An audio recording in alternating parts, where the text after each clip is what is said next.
सर्वसामान्यांचा निर्भीड आवाज, लोकशाही महाराष्ट्र न्यूज. सोनम वांगचूक प्रकरणावर अंबादास दानवेंचा सरकारवर हल्लाबोल, आंदोलन चिरडण्याचा प्रयत्न.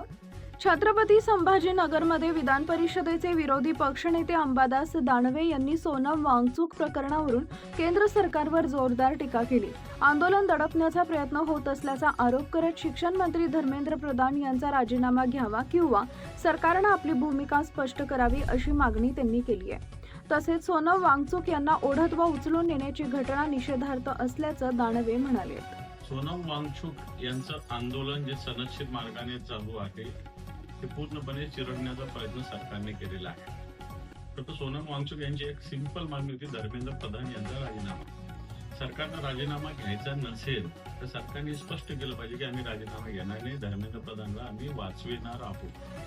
किमान चर्चा करून ह्या गोष्टी सांगायला पाहिजे होत्या. परंतु 20-21 दिवस झालेले असताना अशा पद्धतीनं सोनम वांगचूक सारख्या एका समाजसेवेचं व्रत घेतलेल्या कार्यकर्त्याला ओढत नेणं, मला वाटतं उचलून नेणं, हा प्रकार अतिशय दुर्दैवी असंच आधीच्या काळात झालं. तर मला असं वाटतं सरकारने आता स्वतःच्या गच्छंतीची सुरुवातीचं हे प्रतीक सोनम वांगचूक यांना आंदोलन चिरडणं हे दिसतं असं आम्हाला तरी वाटतं.